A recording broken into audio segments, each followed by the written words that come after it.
श्री गणेशाय नमः। वक्रतुंड महाकाय सूर्यकोटि समप्रभा निर्विघ्नं कुरु मे देव सर्वकार्येषु सर्वदा।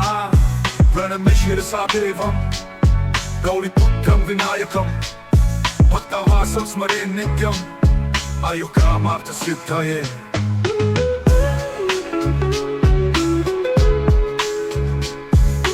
श्रीमद् भगवद गीता पर हमारी आज की चर्चा में स्वागत है।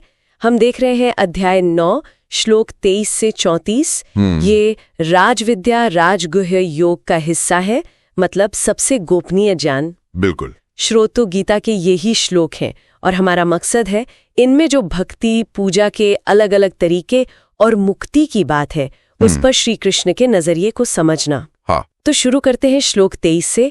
इसमें कहा है कि जो लोग श्रद्धा से दूसरे देवताओं को पूजते हैं वो भी असल में श्री कृष्ण की ही पूजा कर रहे हैं, पर अविधि पूर्वकम, मतलब सही विधि से नहीं। हाँ। तो इसका मतलब क्या हुआ? हाँ, ये देखिए एक बहुत अहम बात श्री कृष्ण यहाँ कह रहे हैं। श्लोक 23 और 24 को साथ में देखना चाहिए। अच्छा। वो कहते हैं कि भाई सारे यज्ञों का भोक्ता और स्वामी तो मैं ही हूँ। अहम ही सर्व यज्ञानाम भोक्ता च प्रभुरेवच। तो जो लोग दूसरे देवताओं को पूज रहे हैं, पूजा तो मुझ तक ही पहुंच रही है, लेकिन वो मेरे इस असली स्वरूप को जो परम सत्य है उसको तत्व से नहीं जानते। तत्वेन। हाँ, तत्वेन।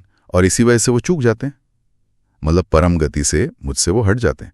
न तू माम अभिजानन्ति तत्वेन अतश्चुवन्ति ते, वो फिसल जाते हैं। अच्छा, तो ये तत्वतः न जानना ही मतलब असली अंतर है। और श्लोक 25 फिर इसी के नतीजे की बात करता है कि भाई जैसी उपासना वैसी गति मिलेगी। सही पकड़ा। देवताओं को पूजने वाले देवताओं के पास, पितरों को पूजने वाले पितरों के पास, भूतों को पूजने वाले भूतों के पास और कृष्ण भक्त कृष्ण के पास। बिल्कुल वही। आपकी मंजिल इस पर निर्भर करती है कि आपने अपना लक्ष्य क्या माना है, अंतिम सत्य किसे समझा है। जो श्री कृष्ण को परम जानकर भजते हैं वो उन्हीं को पाते हैं। इसके ठीक बाद श्लोक 26 आता है जो मुझे हमेशा से बहुत सरल और प्यारा लगा है। पत्रम पुष्पम फलम तोयम यो में भक्त्या प्रयच्छति। हाँ, बहुत सुंदर श्लोक है। कि प्रेम से दिया हुआ पत्ता, फूल, फल या थोड़ा जल भी श्री कृष्ण कहते हैं मैं स्वीकार करता हूँ। ये जो बड़े बड़े यज्ञ और कर्मकांड हैं उनसे कितना अलग है ये? इसमें क्या खास बात है? इसमें खास बात है भाव की, भक्ति के भाव की। ईश्वर को आपकी चीज नहीं चाहिए, आपका प्रेम चाहिए, आपकी निष्ठा चाहिए। अच्छा। और इसी भाव को अपने कर्मों में कैसे उतारें, ये श्लोक 27 और 28 बताते हैं। यद करोषि यदश्नासी, जो भी करते हो, जो खाते हो, यज्ञ दान तप सब मुझे अर्पण कर दो। तत्कुरुष्व मदर्पणम, सब कुछ कृष्ण को समर्पित। हाँ, और उसका फल श्लोक 28 कहता है कि इससे कर्मों के अच्छे बुरे फल, वो जो बंधन है, उनसे मुक्ति मिल जाती है और व्यक्ति संन्यास योग से युक्त होकर, मतलब पूरी तरह समर्पित होकर, अंत में श्री कृष्ण को ही पाता है। तो ये मदर्पणम का भाव, सब कुछ अर्पण चलने का भाव, यही है मुक्ति की चाबी। यहां तक तो बात एकदम साफ है, लेकिन श्लोक 29 में एक सवाल सा उठता है मन में। श्री कृष्ण पहले कहते हैं समो अहम सर्वभूतेषु, मैं सब में समान हूं, न मैं द्वेष्यो अस्ति न प्रियः, न कोई मुझे बुरा लगता है न कोई प्यारा।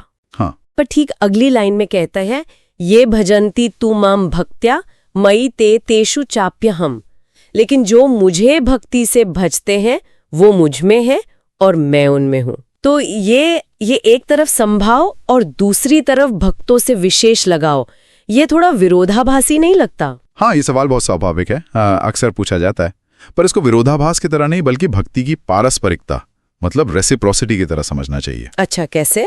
जैसे मान लीजिए सूरज है, वो तो सबको एक समान रोशनी देता है ना? पर जो खिड़की खोलकर उसकी तरफ चेहरा करता है उसी को उसकी गर्मी, उसकी रोशनी का खास अनुभव होता है। सही उदाहरण है। बस वैसे ही ईश्वर की कृपा तो सब पर समान है, पर भक्त का जो प्रेम है, उसका जो समर्पण है, वो उस कृपा को महसूस करने का, अनुभव करने का जरिया बन जाता है। समझ गए। और ये भक्ति में कितनी ताकत है, ये अगले 2 श्लोक 30 और 31 बताते हैं। यहां तक कि अगर कोई बहुत दुराचारी व्यक्ति भी हो, सो दुराचारो, हाँ, शब्द ही कितना शक्तिशाली है। बिल्कुल, पर वो भी अगर अनन्य भाव से, मतलब सिर्फ और सिर्फ श्री कृष्ण का भजन करे, तो उसे साधु ही मानना चाहिए। साधुरेव समंतव्यः क्यों? क्योंकि उसने निश्चय सही कर लिया है, सही दिशा पकड़ ली है। और वो जल्दी ही धर्मात्मा बन जाता है, बिल्कुल। शाश्वत शांति पाता है। बिल्कुल। और फिर वो आश्वासन कौंटी प्रतिजानी ही न में भक्तः प्रणश्यति जी है अर्जुन, तुम घोषणा कर दो कि मेरे भक्त का कभी नाश नहीं होता। ये तो बहुत बहुत बड़ी गारंटी है ही। और ये गारंटी सिर्फ कुछ गिने चुने लोगों के लिए नहीं है। श्लोक 32 देखिए, स्त्रियां हों, वैश्य हों, शूद्र हों या जिन्हें समाज पापयोनी समझता है, वो भी श्री कृष्ण की शरण लेकर परम गति यानी मोक्ष पा सकते हैं। वाह, मतलब भक्ति का दरवाजा सबके लिए खुला है। हाँ, सबके लिए। और इसी तर्क पर फिर श्लोक 33 आता है जी। कि अगर वो परम गति पा सकते हैं जी। तो फिर जो पुण्य कर्म करने वाले ब्राह्मण हैं या राजर्षि भक्त हैं, उनका तो कहना ही क्या। बिल्कुल। इसीलिए इस नश्वर दुखों से भरे संसार में अनित्यम असुखम लोकम आकर भगवान का भजन करने का सीधा आदेश है, इमाम प्रापे भजस्व माम। एकदम। और फिर आता है आखिरी श्लोक 34, जो जैसे पूरे अध्याय का या कहे पूरी भक्ति का सार दे देता है। मन मना भवमत भक्तो मध्याजी मां नमस्कुरु। मन मुझ में लगाओ, मेरे भक्त बनो, मेरी पूजा करो, मुझे नमस्कार करो। हाँ, और नतीजा मां में वैश्यसी युक्तैवम आत्मानम मत्परायणा। इस तरह अपनी आत्मा को मुझ में लगाकर पूरी तरह मेरे परायण होकर तुम मुझे ही प्राप्त करोगे। ये है पूरी तरह से डूब जाने का, एकाग्र होने का रास्ता, समर्पण का मार्ग। तो अगर हम इन श्लोकों का निचोड़ देखें तो मुख्य बातें क्या निकल कर आती हैं? एक तो ये कि भक्ति सबके लिए है, कोई रोक टोक नहीं। सही। दूसरा, अर्पण में चीज की कीमत नहीं, भाव की कीमत है, पत्ता भी चलेगा, बिल्कुल प्रेम से हो। तीसरा, अपने सारे काम भगवान को समर्पित करने से कर्म बंधन कट जाते हैं। और चौथा, भक्त के लिए भगवान की सुरक्षा की पक्की गारंटी है, चाहे उसका अतीत कैसा भी रहा हो या वो किसी भी वर्ग का हो। एकदम सही सारांश है।